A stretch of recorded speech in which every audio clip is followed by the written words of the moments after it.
I'm just lost to feel. I need time to heal. I can't steer the wheel, cause this drive it kills, and it gives me chills. A nice road it feels. I slip off the peel and crash all the steel. Will I ever heal? I can't move on till I let go. I feel so lost, never at home. Need to be strong, every breath hold. Cause I can't move on till I let go.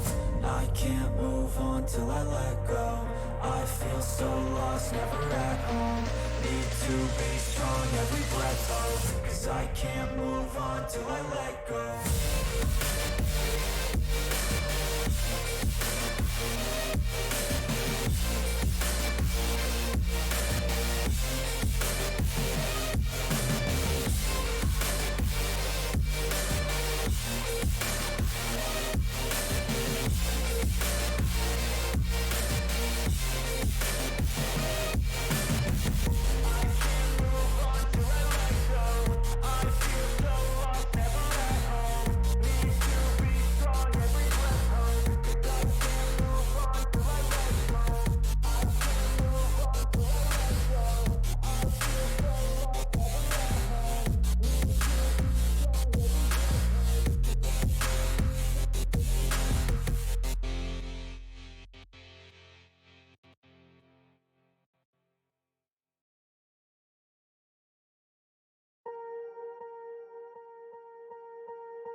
Swear I won't forget this, why do I regret this? In my mind reckless, thoughts are feeling endless. Sitting up I'm breathless, anxiety's infectious. I feel so defenseless, betrayed and embarrassed. I hate being open, I hate being broken. I feel like an ocean filled up with emotion. Anger ain't a potion, rub it on like lotion. I can feel it soaking, reopen, the scars have awoken.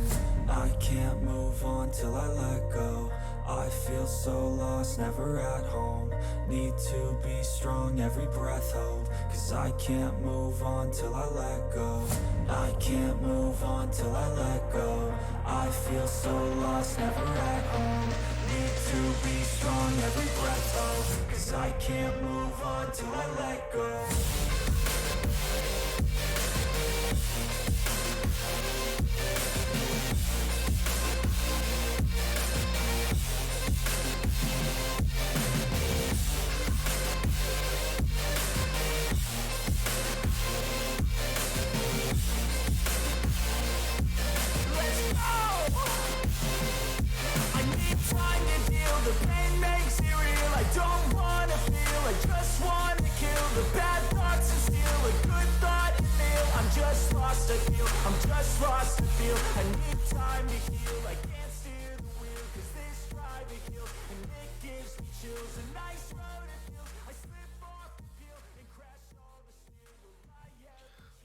Bring that way down so you can hear me talk.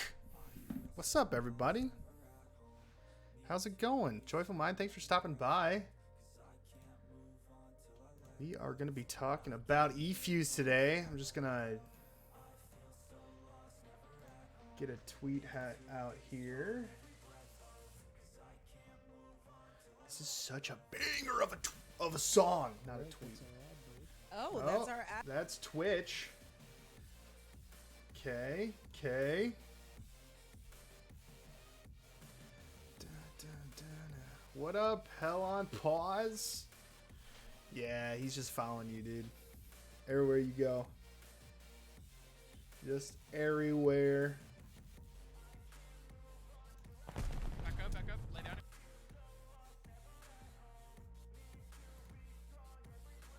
Just Twitch coming out and default loud noises. Unbelievable.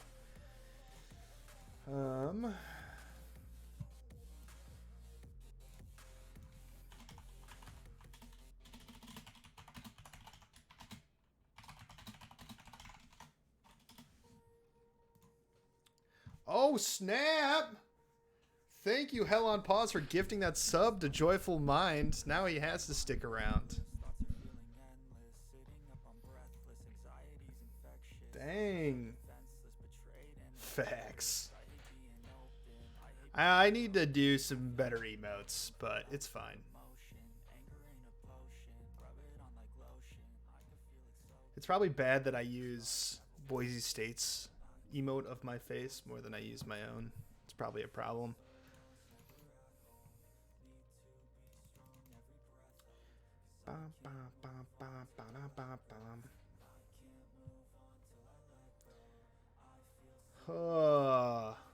How's everybody doing? I'm really excited to talk about the eFuse acquisition announcement today. Should be a good topic. I really want to focus on what it means for Collegiate, or potentially could mean for Collegiate.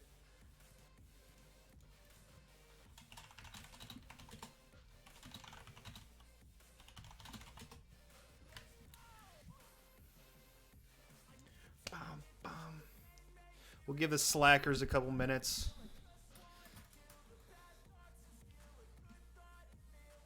I always give the slackers a couple minutes, except Chewy, or Chew over at Slew, who always ends up coming at an hour after I start every week. Hops in. As soon as I'm signing off, he hops in, says hi. Nah. Go watch the VOD. Sorry. Solid day. Just set up a brand new gaming PC. Paws told me if I don't get a PC, he won't play with me anymore. Wow. Well, congratulations. That's huge. That's awesome. You did say you played Pokemon Unite, and I was like, I don't have a Switch. So, that's a thing. Something like that.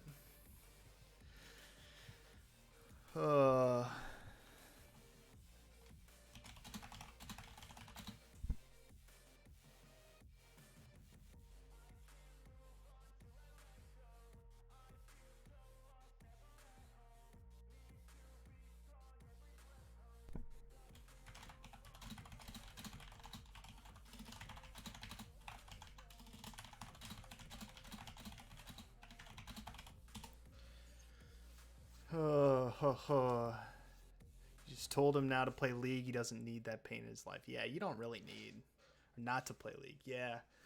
Getting into League now might be a little bit of a struggle. Might be a little bit of a struggle. It hurts. It's a life of pain. I've been playing since 2013, I think, at this point, and I'm still hot garbage.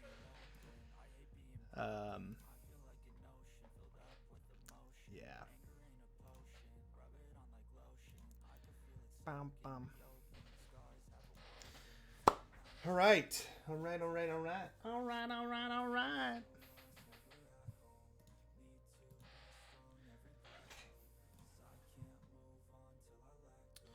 Well, welcome everybody to the, what do we call this? Oh yeah. Welcome to Bantor with Antor, or Banner with Antor. I don't know how to say it. If someone wants to come up with that, let me know. Banter with Antor. Banter with...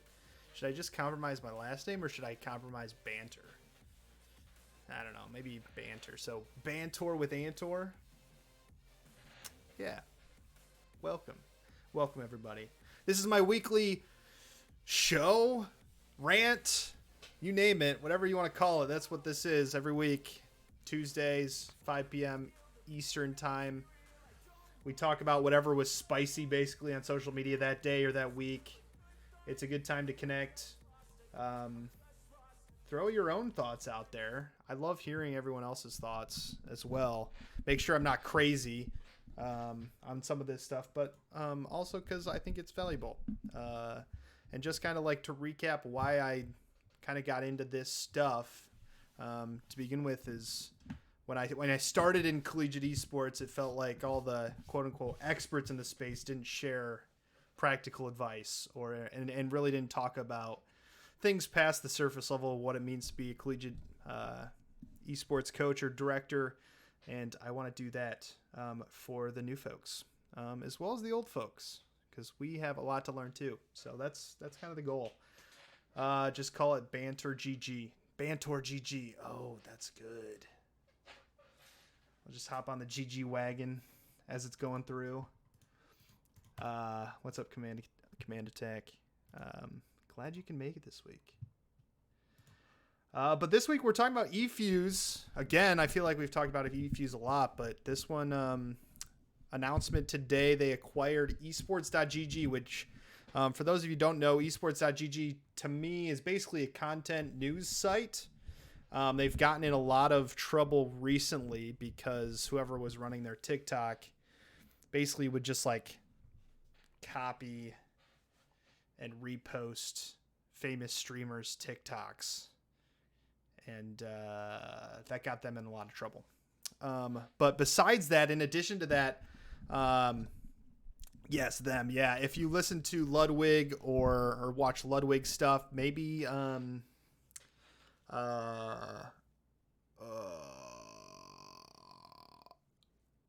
gosh, who's the other streamer that I watch all the time? Guys, it's one of those days. A-Track. Why did I forget that name? I don't know. They've talked about it in the past, recently, semi-recently.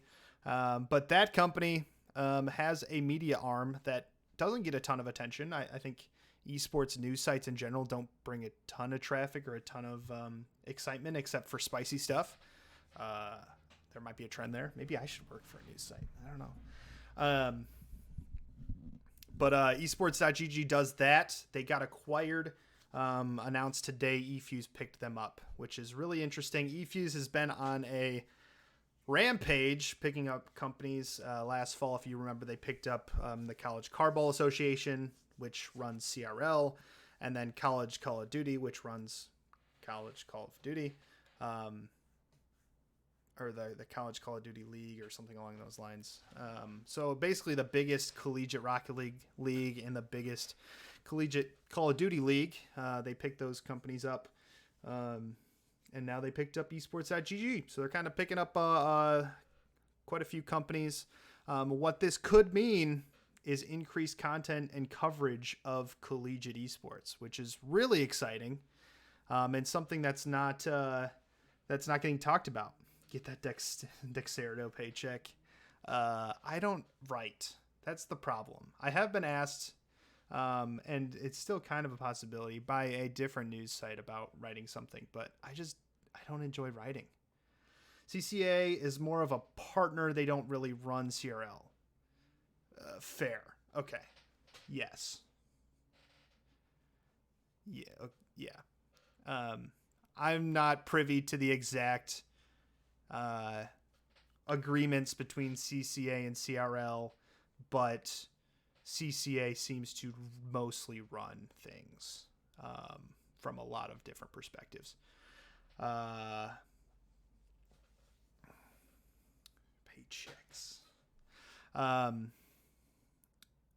Yeah, it's interesting. I think from my perspective, what's interesting to watch this past year was that they owned CCA and CCL this spring, and really the value proposition I think in purchasing those companies for a different company is to sell sponsorships and partnerships and to leverage the brand and viewership numbers that those two properties garner to sell those properties. And we haven't seen a ton of those sponsorships yet.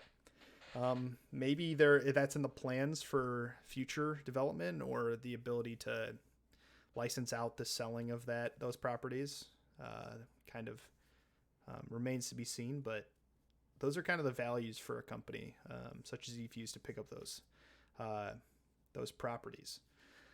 And going kind of further into this purchasing, they pick up esports.gg, which is another potentially massive property to sell sponsorships with, which is it kind of increases their media arm, increases the potential reach they have.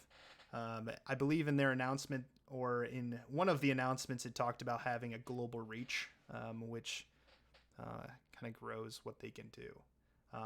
They say they're going to keep the entire editorial staff. They seem to have full faith in that team. Helena will be leading up that arm, which awesome for her. She comes from Cavs Gaming, I believe, and has been doing content for eFuse for a couple years now. at this point. So that'll be really exciting. I think from a collegiate perspective, like I mentioned, I think this is going to be it could be a very, very cool opportunity for increased coverage, to get some like real articles behind some of our programs, to be able to share those out to our admins, to prospective students, etc. I think what's interesting is something to keep track of and kind of take note with that is CRL and Call of Duty to an extent are really good at identifying the top teams and then putting all the spotlight on those teams. So if you're not a top CRL team or even a top CCL team, it'll be interesting to see if they highlight any of the others' teams outside of that. I think there's a lot of opportunity for selling that property. Collegiate scene could be interested in purchasing that property, and maybe at some point internship opportunities as well. I'm really excited to see potentially that. I'm not sure if anyone has any other thoughts on that, but it's a semi big announcement. It's nothing that I'm like, whoa, that's so cool. Because I'm not like a frequent reader of esports.gg. When it comes to news sites that I do read or am aware of, a lot of it's like Jacob Wolf's newsletter, Newcomer, Dexerto, and that's kind of it. The Esports Business Journal, or the Sports Business Journal owns one of them now. Maybe Dexerto? I don't remember. But those are the sites that I usually find myself on. Not esports.gg, but it's a purchase nonetheless. It's an acquisition. I think I've had a lot of people ask me, and I kind of have the same question, is like, how much money is eFuse like throwing around to pick up companies, and at what point do they start innovating and picking up revenue? But that's for their leadership and their investors to decide. Hell on Pause says, I feel like most of the esports articles are limited to no scroll, so just what pops up on the screen, which is problematic. That's interesting. What do you think of written articles in esports? Do you think Gen Z will be interested in long form written content? I don't think so, but I'm a millennial, so I'm not technically Gen Z. But I don't read those full articles. I mean, if there's something like super relevant, like the Play Versus article from Jacob Wolf, I read the entire thing, but I don't do that for most things. I like video content. I think it's so interesting that like no one in collegiate esports, or really esports in general, puts out a lot of video content based around news stuff. Short form video content. Yep, I agree. But like no one's doing it. And I don't know if that's necessarily like I don't know what the reason for that is. Besides like from a collegiate perspective, like directors are overworked and don't really know the basics of video editing for the most part. But I think that there's a massive opportunity there. Maryville's been doing a little bit of that with their 60-second rewind for the week. We need a Jake Lucky of Collegiate. I'm gonna be honest, like I follow him, but I really don't know like what he does or like why he's so popular in Collegiate, besides like maybe he got all those jerseys and has been spewing Collegiate a little bit. But just repost tweets. Yeah. Okay. Guy absolutely slammed it. Yeah, no, he's super successful somehow. I don't know. But that could probably go for like any content creators. Like I don't really know why they're popular. Yes, he's definitely posts some esports spice. He definitely engages or creates a lot of engaging content or a lot of engagements. Period. Impressions. People like to fight on his stuff. I get that. So I'm not on the Jake Lucky bandwagon, if there is one at this point. Although like I've never really watched his content either, so I don't know what the hype's about. but he's all over the place now. Like I see him everywhere. It's crazy. He'll be at DreamHack this weekend. You said he got big off of his old shows on YouTube, Esports Talk. Left that to do his own thing and got more involved with Collegiate over the last few months. Okay. You'd rather him than Keemstar? Yeah. Same. He's starting to make TikToks that get a few thousand likes. Okay. He was at Full Sail this past weekend, which is cool. He probably passed by my place at some point. For video content, you feel like Doc does some cool stuff. Yeah, they do some really cool stuff. A lot of it's based on broadcast, though. A lot of it's just broadcast. So a lot of it's like long form broadcast stuff. They do like a top 5 of their own like competitions, which is cool. They do like they clip the keys to the game that they do. Both of those are sold media things. So they sell sponsorships to those. But like no one's doing like quick stuff.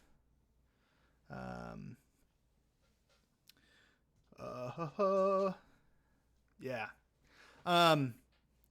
Yeah, so that acquisition, esports.gg, eFuse picking up a lot of companies. I think there's some skepticism about how, I guess, sustainable their model is at this point, what their end goal is. I don't know if anyone, or I don't even know if the eFuse execs know themselves, like where eFuse is heading, where their money is going to come from, what their future holds. I mean, up until a couple of years ago, they were still a social media company. And now they've kind of pivoted what seems like 5 or 6 different times, or they're just like expanding a portfolio and like something will stick.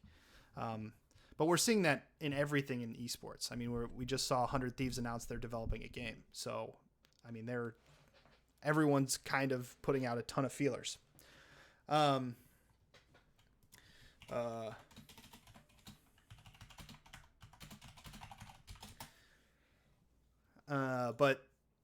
yeah, it's interesting to comment on eFuse because we don't know where they're going or want to head. I think it's like, Dylan, you didn't miss too much. Wish I got notifications. Shoot, turn them on. But yeah, it's difficult to comment on like what this means for eFuse and what this means long-term for Collegiate because we don't know. Like, is eFuse going to use this to bolster up their Collegiate stuff, or are they going to be completely independent? And this is just another attempt to make revenue. You'd assume that they're going to feed off Collegiate to an extent.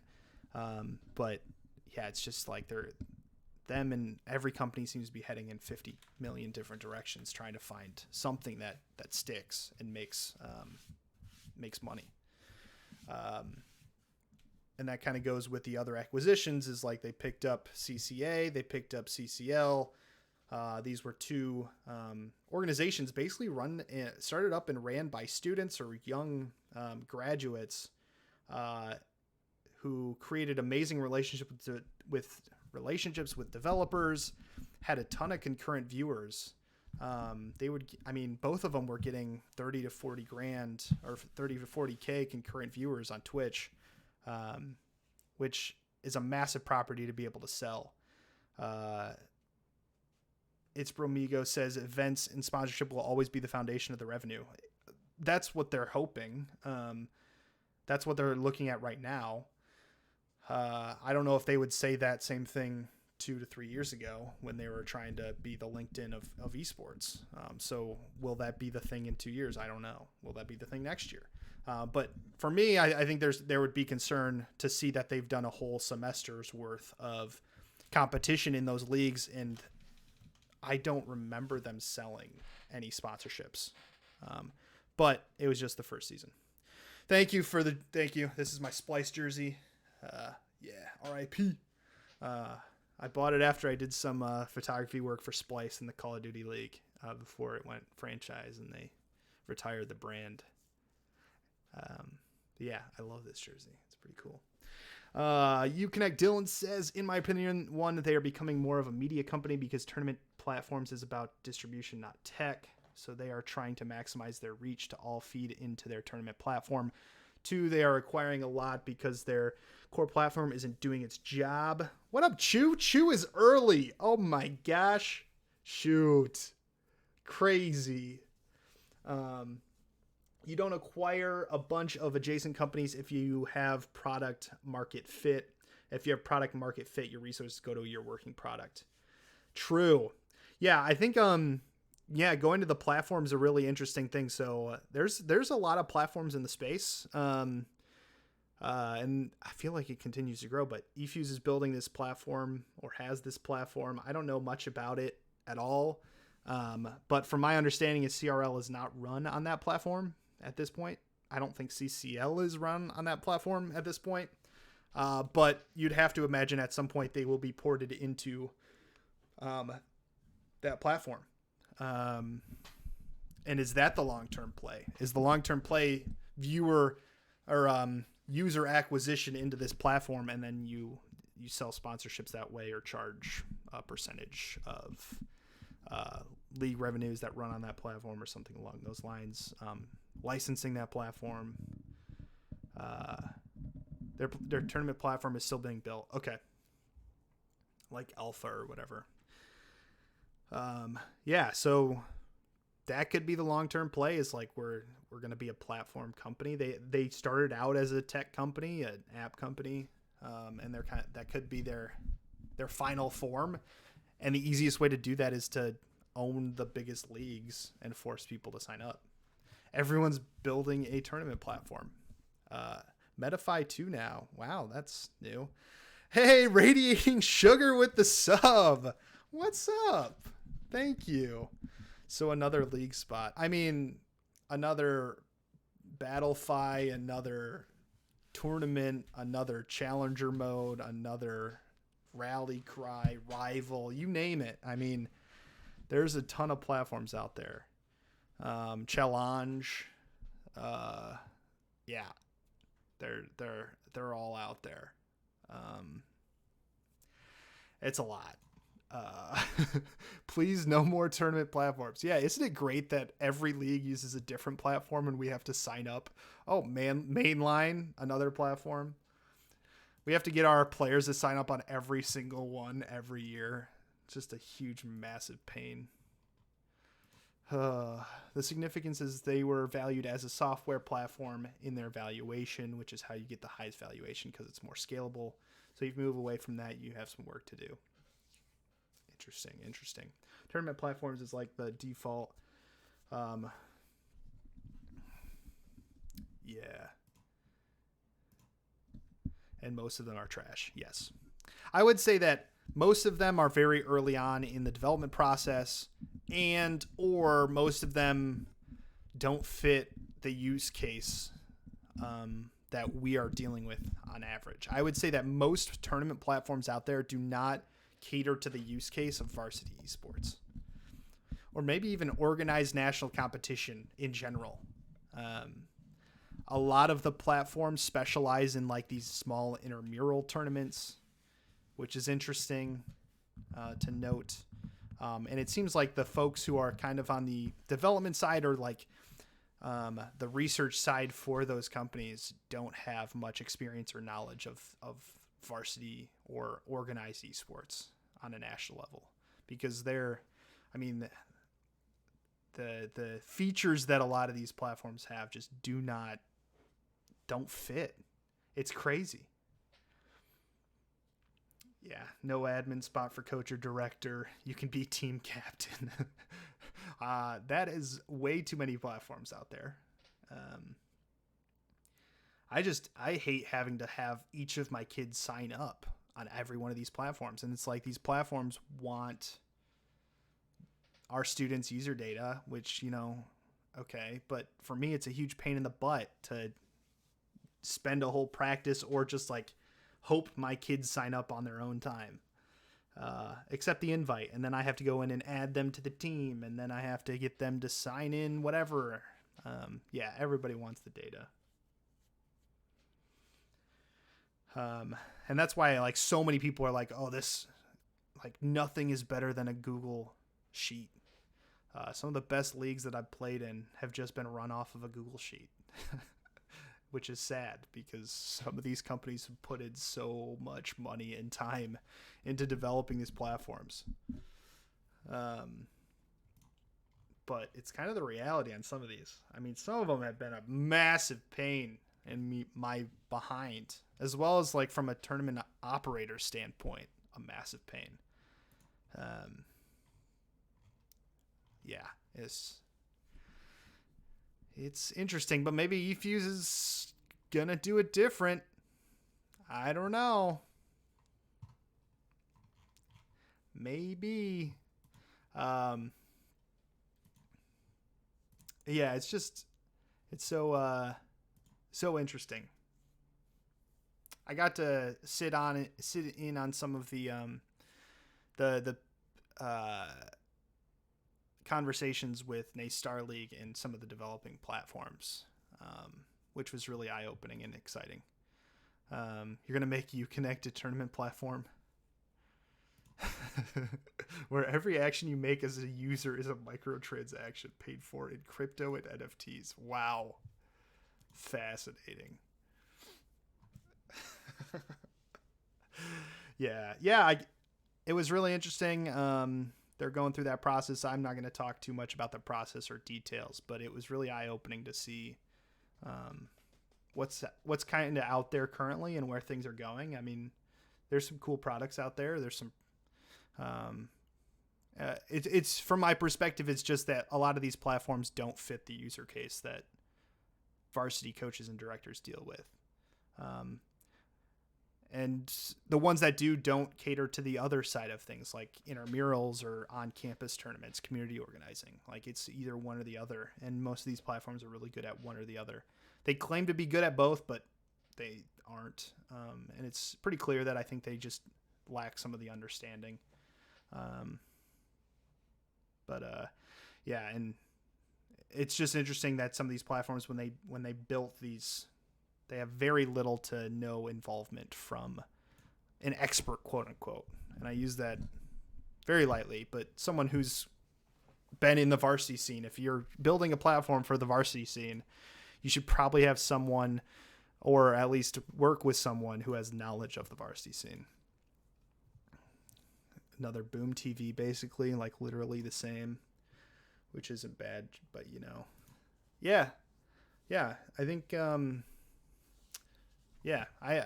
would agree with that. I think, like I said, I think a lot of it, there's good parts to a lot of these platforms, but most of them just fit one use case or another, and they're not very flexible or forgiving on options for a different use case.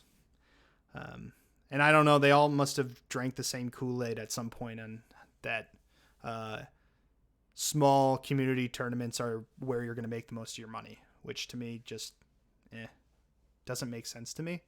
I think it's interesting. A lot of people will say, even outside of platforms, they'll talk about how like the greatest opportunity is like intramurals and opportunity like intramurals and community tournaments and things on campuses, which I agree there's potential there, but the resources don't usually funnel that direction on a university campus. Most of your resources funnel towards the varsity scene.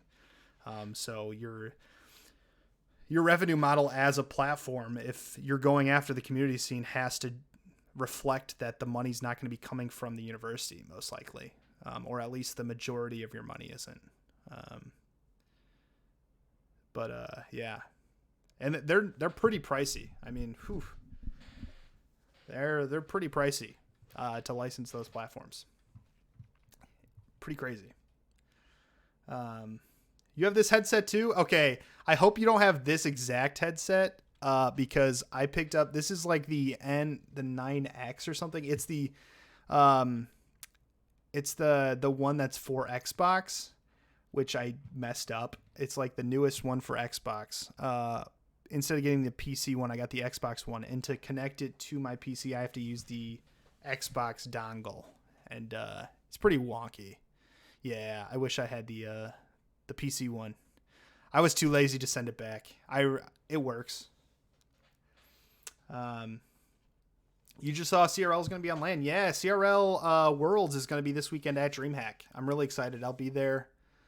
It has a second battery on the base. What? Mine does not. Interesting. But yeah, DreamHack this weekend is going to be dope. I'm going to be there. A lot of people in this chat, I think, are going to be there. It should be fun. You'll send me photos? You should. Pretty white one that's named Void. Oh, do you? Do people actually go to Belong Arena? Yeah, okay, so CCL, College Call of Duty League, is going to be at the Belong Arena in Columbus, which is interesting. Belong Arena, or Belong, the brand is owned by the same company, to my knowledge, that owns Esports Engine. Don't quote me on that, but that's my understanding. They also hosted the latest CDL Pro-Am. Yeah, I think, which is cool in my perspective. I think it's really cool that you can tie the collegiate scene back into that type of event. Vindex. Yeah. I think that's cool. Do people actually go? I don't know. I don't know. Do people actually go to LAN centers? I would assume no, because I'm not going, but I'm not everyone, I guess. I mean, like, my perspective has always been like, most Americans who are gaming on PC have a PC, so why go pay to use another one? The one in KC gets good business. Okay. I think, I mean, the opportunity or the value you have to create in one of those LAN centers is to create a community of some kind, hosting events, to pull people out. But right now, I don't know. I've heard murmurings it'll probably fail, but who knows? I think aren't there like multiple LAN centers in Columbus? That's like the crazy part, because Game Arena has one there, don't they? Game Arena Columbus is a LAN center as well. Yeah, I mean, how many LAN centers does Columbus need? You know, I don't know. It is interesting. Slan says depends on location. What up, Slans? The one in Nashville is partnering with the local high schools and is located within a mall. Oh, that's interesting. I went to a LAN center in Nashville before COVID that wasn't in a mall. Maybe they have a different one now. I always thought, at least prior to COVID, that the opportunity, I know we had I had at least one group approach me in Grand Rapids talking about they wanted to build a LAN center. And I told them, like, you have to rent it out to local high schools. Like that's got to be one of your core revenue models and funnels, because there are schools have the money, a lot more than likely than like a normal consumer. But we had high schools that were starting teams, but their administration wouldn't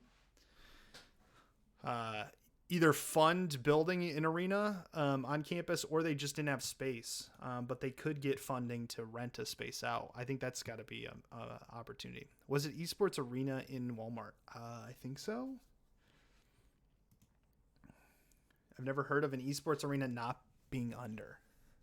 That's fair. Like financially in the red. Yeah, I think there's one over by me in Tampa right now. And it's interesting because on their staff, they have like an FPS coach and a MOBA coach. I don't see how they could do it either. Thanks for the follow.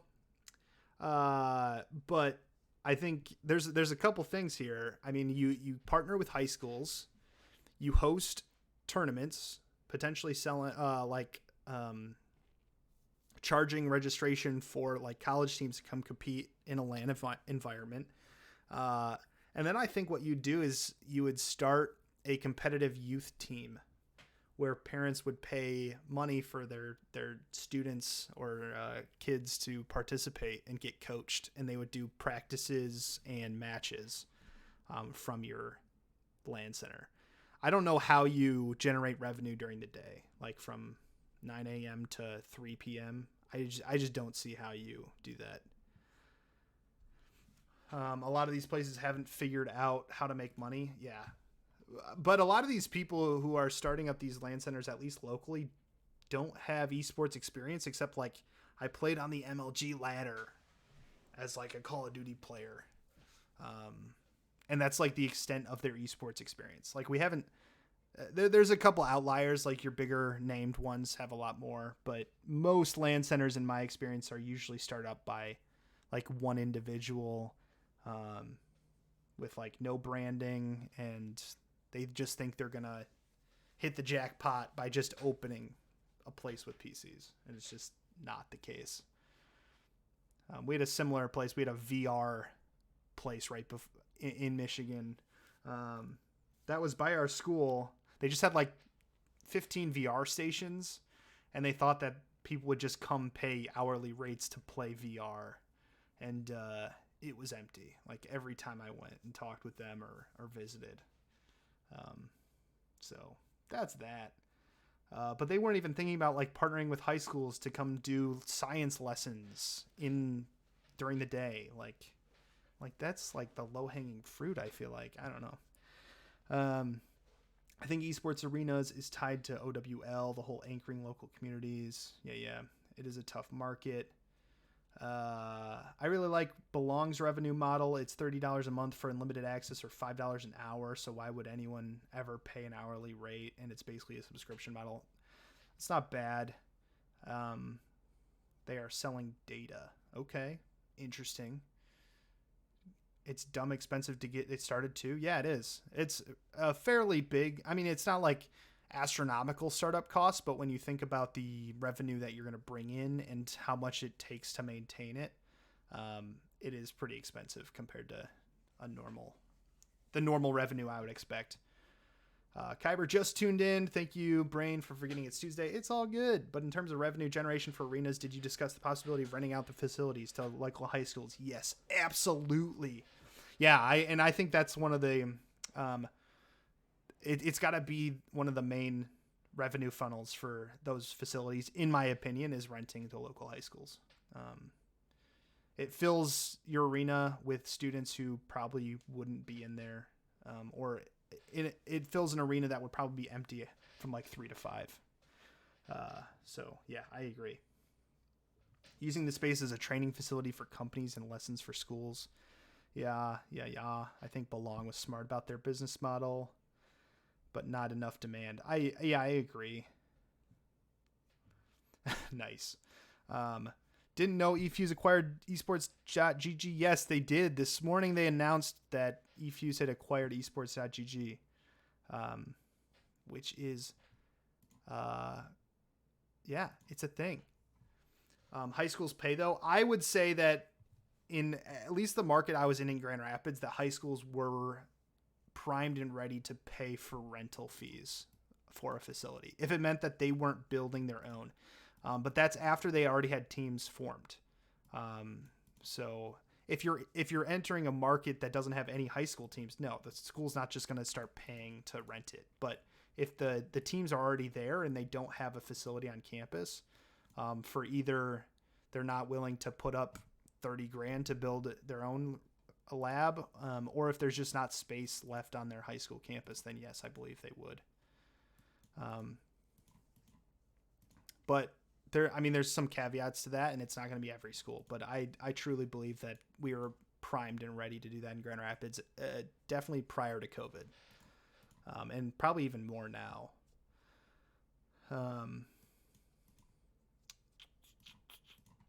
You think it could work for high schools? Yeah, I completely think it could work for high schools.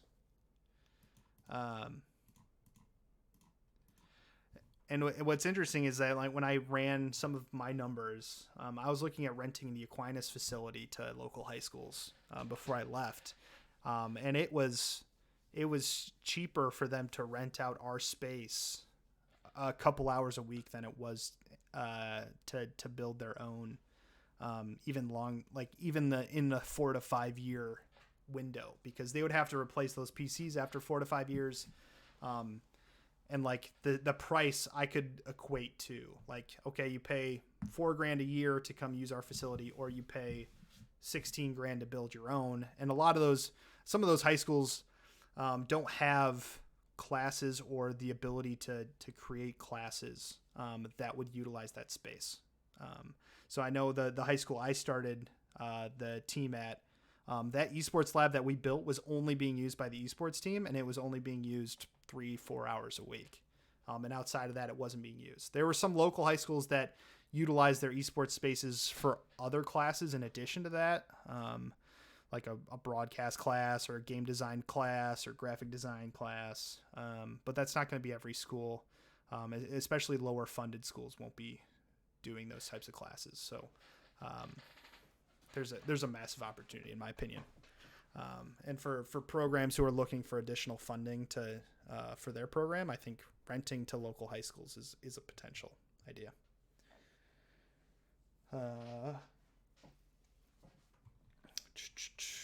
Space is definitely an issue. Yep.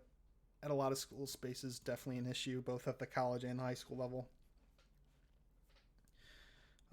People often forget that it's not just a transaction between high schools in the arena, but you could cut a deal with the local high school board or even the state board of education to have a yearly contract. Yeah, that's true. I mean, there's a lot of angles you could take when you look at this type of possibility. And there's a lot of ways you could take it. I even opened up our facility at Aquinas once a week for local high schools to come play in a Fortnite tournament, and it was free. And we got at least 2 students out of that for doing it a year, for 1 year before COVID. So that more than paid for itself because it didn't cost us anything. It's a good idea in theory, but a lot of high schools in underserved areas, it's all going to depend on like what area you're in. But there are schools out there that would be willing to do that. And it also depends on, like, some of these teams are under athletics now, and rental fees for a facility are something that a lot of schools are kind of used to, especially like if they don't have a pool and they have a swim team, or if they don't have a hockey or rink and they have a hockey team. A good chunk of them are used to paying rental fees. So another way is, I don't know. Good ideas. Local host down here in Colorado rents out to CHSAA. I think it covers all high school competition. One size fits all. That's interesting. So you, instead of partnering with individual high schools, you could partner with the state organization and provide that as a service to the local high schools. When I was at Aquinas and we were talking about renting these out, what I actually found out was that 2 high schools were interested in splitting the costs. So one of them would rent half the facility and the other rent the other half. And basically they just found a way to cut the cost that I had given them in half, and they would basically owe each of them utilize 12 PCs, and that was enough for them. So there are ways to kind of figure it out that way too. You're writing this down. All right, great. Send me the consulting money. I feel like I should not be spewing this much knowledge. We should all be sharing, or not sharing, this knowledge to the powers that be.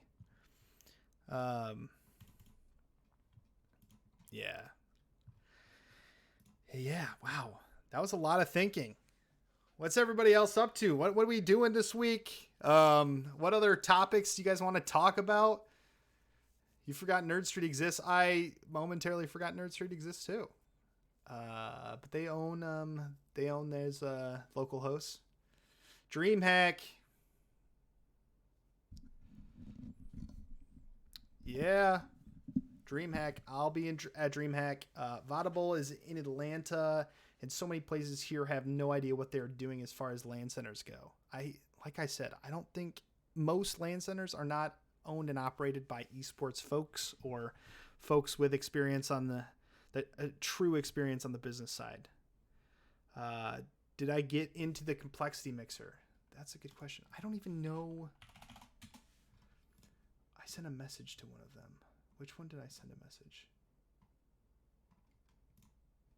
No, I didn't. He has left me unread or on read. I don't know.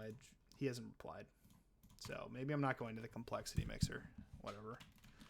I did, I believe, get the info for the other one. What's the other one?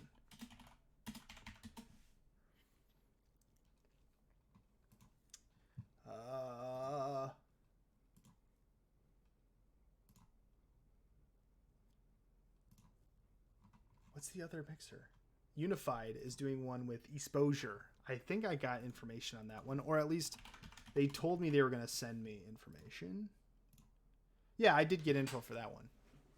Yeah, so we'll see if I make it for that one. That mixer is fancy. I have contact there, but they only have room for a +1. Yep, whatever. I messaged Complexities, the person who said DM me, and I didn't get any reply back. So it is what it is. Oh.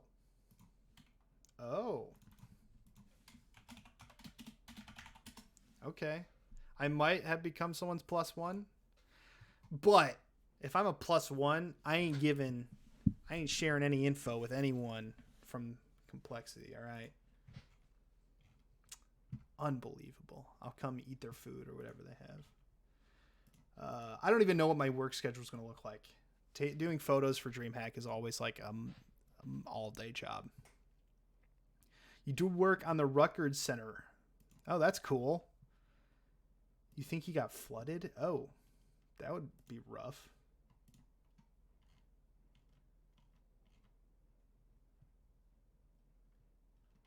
I don't know. He just tweeted 2 hours ago. So, I don't know, bro. You wish Atlanta had a better esports team. Dude, Atlanta esports is like Atlanta esports. You got high res. You've got... I don't know what else you got. Atlanta Reign, right? You have a pro team down there. Atlanta hosted the NECC. Or the CECC, not the NECC. I told you, I don't do all these acronyms. It's messed up. That was the worst run event I have been to. Oh, you think he got flooded in his DMs. So now he's just like, okay, I'm ignoring everyone, including Adam Antor. Nah, bro. I did ask you. I asked you, do you think I'd have a shot? And you're like, yeah, you should just DM him. He's just throwing out invites. I'm like, okay, cool. I'll put myself out there. And then no, I just get blasted, like ignored, brought down. Ugh. DreamHack in November is in Atlanta. It's true. There's a lot of cool stuff in Atlanta. There's not like a lot going on in any one city, but you've got some good stuff going on. He hit up the group chat and said there's no more spots. Yeah, okay. Is he in the group chat that I'm in? Should I call him out? I don't really care. I'm sure there will be plenty of other opportunities. Oh, no. Okay. All right. Well, I think I got added as a +1, but they have to wait for confirmation. We'll see if that happens. I don't think I've made any enemies there yet, so there shouldn't be a problem. All the major brands are in the group chat? Oh, I don't... You might skip on DH Atlanta. DH Atlanta is probably the third best North American DreamHack out of 3. Like, I'm not going to say it's the worst because that makes it sound bad, but I would say that Dallas and Anaheim are better experiences overall. Public enemy number 1. True. Say you're the photographer. Yes. You hate the Atlanta airport. Yeah, most people do.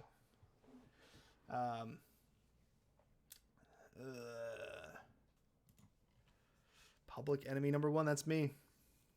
Maybe some of these companies like Play Versus and eFuse's have told Complexity to not interact with me. Might be smart.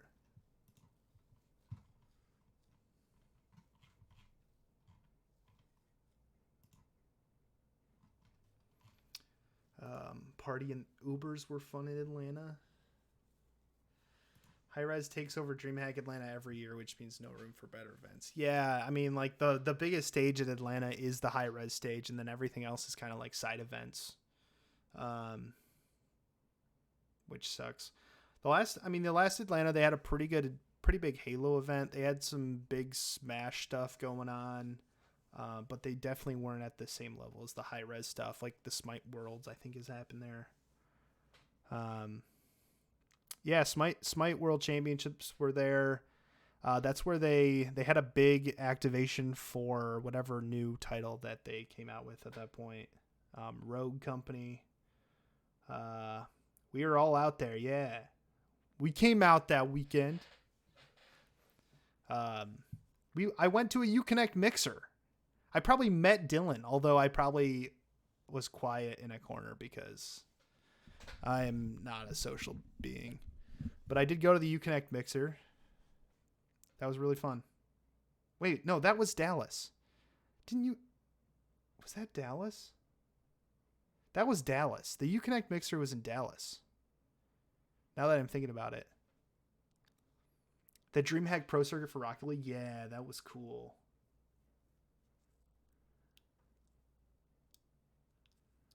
It was. I swear Uconnect had a mixer or like a happy hour or like something at a bar restaurant in Dallas. I swear it was Uconnect. You've never done a mixer? What? Who was I with then? What collegiate event was it? Was it MSI? Was it MSI putting that on? There was some type of mixer thing for Collegiate Esports in Dallas. I swear it was Uconnect. Probably MSI. I was on shrooms. Maybe I was. No, I wasn't. Definitely not. Ooh, this is fancy, Danielle. I like this. That's legit. What? Oh man. Okay, maybe I need to buy that headset. That looks sweet. Maybe Tespa. Oh, was Tespa still a thing? It would have been June of 2019. It is RIP. Oh yeah, it's not a thing anymore. Maybe it was Tespa. Interesting.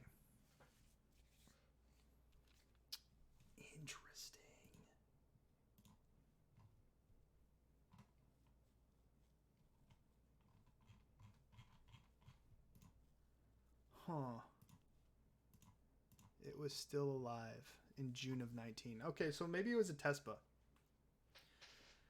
Joining the stream late, what did you miss? Okay, well, eFuse acquired esports.gg, which is a news site for esports news. eFuse has now picked up College Cardball Association and College Call of Duty, and now esports.gg. My hope is that this will create much more content generation around collegiate esports, specifically like articles about CCA or CRL and CCL, but we'll see. That's basically the episode. That's the quick hit. We talked about LAN centers. Some people had some thoughts on and questions on how LAN centers are even a thing, if they are a thing. There have been a lot of articles this past week or two for CRL. Interesting. I retweeted a tweet from someone, some burner account, because they have 0 followers, and they have 3 tweets, and one of them was this, is that esports.gg is the only esports news site that they saw didn't do coverage on Patrick Klein leaving eFuse. And they were like, I bet it's because they were in talks with eFuse and didn't want to make eFuse look bad. Which is probably true. I mean, it's probably true. But I thought it was interesting. I just got a connection. Nice. LinkedIn requests. Let's go. Uconnect Tespo was tournament and event support. Uconnect took over the event support part. A certain unnamed company will take over Blizzard Games and Collegiate. College COD and Rocket League were never under Tespo. Well, RL was for like one season. I might be able to get info on how much it was purchased for. I'll let you know. Okay. JK. All right. Well, we tried. Blizzard Games and Collegiate. That'll be interesting. Yeah, that'll be very interesting. Tespa did do COD. Cool. Nice. I don't know. Did I talk about Play Versus basically? The Play Versus stuff that I tweeted about, they lost their partnership in Colorado. I'm trying to remember. This was a while ago, but it must have been before last week, wasn't it? No. This was like 2 weeks ago. Yeah, Play Versus loses partnership in Arizona. What's interesting is that the Arizona Athletic Association is actually licensed to Playfly, which owns CSL. So it kind of forced Play Versus out of that deal, and now CSL will be running that league in Arizona. They picked up Illinois. Really interesting stuff there. Basically, Play Versus approached the Illinois League or the Illinois State Association, who was running through their stuff through the nonprofit, and basically said, "Hey, looks like you're running 2K. The only way you can run a 2K tournament is if you go through Play Versus." And they're like, and basically Play Versus strong armed them into signing a deal to host their 2K stuff through Play Versus, and they have to say it's a partnership and they're exclusive providers of high school esports, but in reality, not really. It's a lot of marketing garbage. That's what I'll say. If you're looking at the Play Versus Illinois news and you're like, what the heck happened? Why'd they screw over the nonprofit? The Illinois state people are dumb. It's not really that. It was a strong arm by Play Versus and a lot of marketing garbage. And that's basically the TLDR. It's pretty messed up.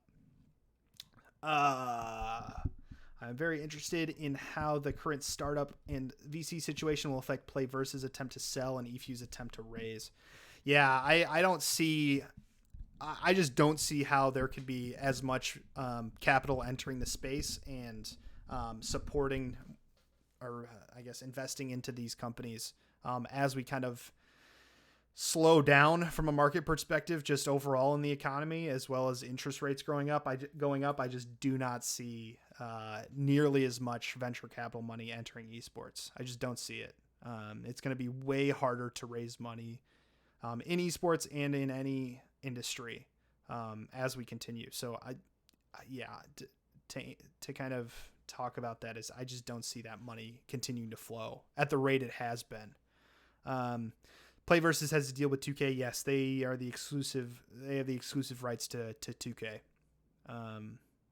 as well as a couple other games, according to them. And yeah, Kyber's excited about the Arizona pickup.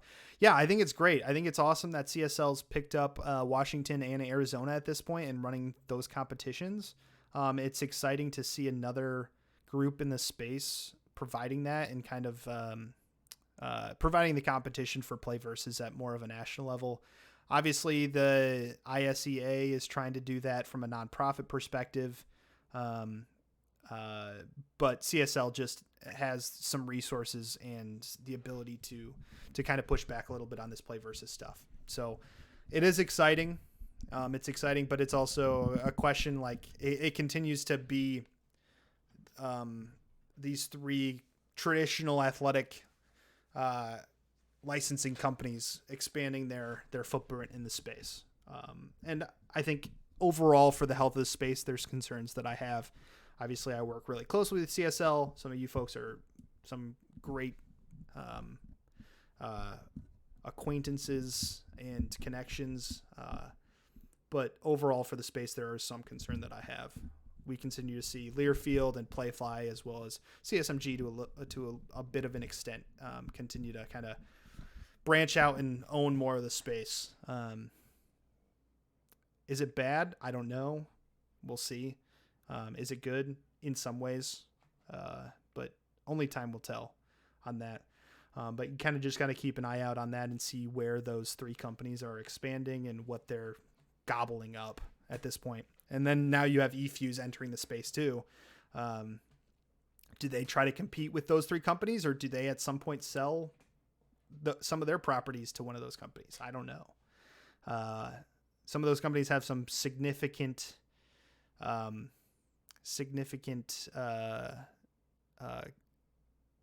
capital to my knowledge, and don't mind throwing it around. Would you think it is better for one company to have all rights to high school collegiate esports? I do not. I don't think so. At least at this point, I think from my perspective, if one company was going to would own everything, I'd want it to be a member-driven nonprofit. Not the NCAA, but that type of structure where it's a nonprofit, member-owned and driven. When it's a company that's for-profit and looking to make revenue, I think that's, and if it's only one company, that's where we're going to have problems. We have a monopoly, and the only option is to go through one company, and they can charge whatever they want. I don't think that's good for any scholastic esports at this point or in the future. Yeah, but there are positives too. Like if it's one company, we can all be in one league, and we don't have to be in 17 different leagues, which would, in my opinion, would be a positive. Yeah, Learfield rates as a caster. Learfield rates as a caster are better than most, which is nice, but their events aren't the greatest. Yeah, Learfield has kind of positioned themselves in specific game titles, mainly Madden. They're trying to reach out into Rocket League, it seems like, a little bit. But their focus and their focus and the sales pitches that they seem to have had with me and with others seems to focus specifically on larger institutions, the ones with higher valued licensing capabilities or opportunities. So for the smaller schools like D2s and below, like a lot of us don't have sometimes an opportunity to even compete in some of that stuff. Like I know at Aquinas, we couldn't even get listed as a team until we had like 10 kids from our school sign up for their Madden tournament, which was messed up. So if we had one Madden player, we just could not compete. There's a couple other schools that are like at the D2 level that could. I know Northwood had a really good Madden player. But for most of us, that's a struggle. So, yeah. That's going to wrap it up. I'm getting hungry. I need to go find dinner. But I appreciate everyone for stopping by. We had some subs today. Gift from Hell on Pause. We saw Danielle up at Lawrence Tech, a.k.a. What do you go by, Danielle? Radiating Sugar. Duh. Radiating Sugar came and subbed. I appreciate that. We had some new viewers in here, new follows. I really appreciate that. Uconnect says, funny thing is the Learfield people wanted to manipulate the rankings so more of the schools. Interesting takes all around. Oh, thanks, Herb. I didn't even know you're here. We had some eFuse people creeping, making sure I don't say anything too crazy. Thanks for popping by. I appreciate it. I don't think I said anything that I wouldn't be proud of, but who knows? Yeah, the important people are lurking, man. Oh, now I'm nervous. No. Thanks, Herb, for stopping by.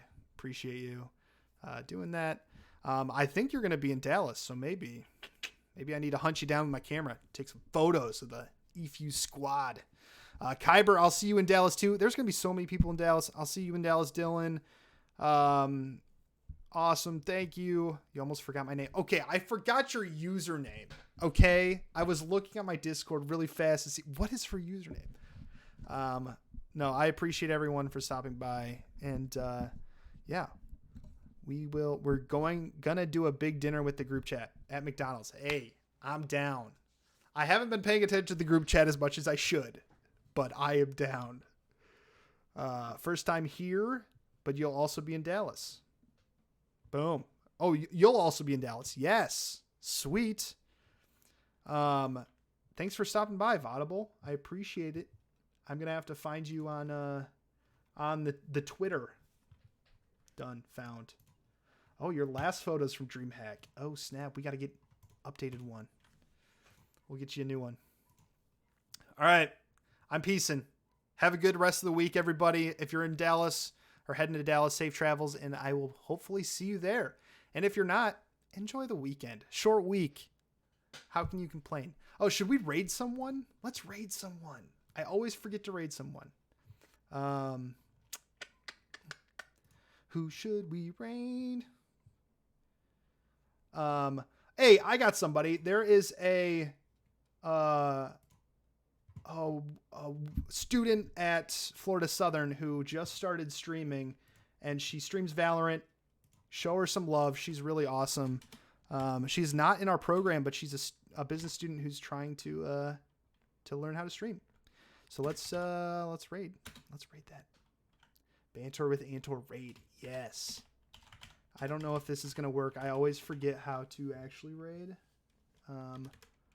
Let's make sure I spell it right. See how it goes. That should work. All right. I'll see you then. Peace, everyone.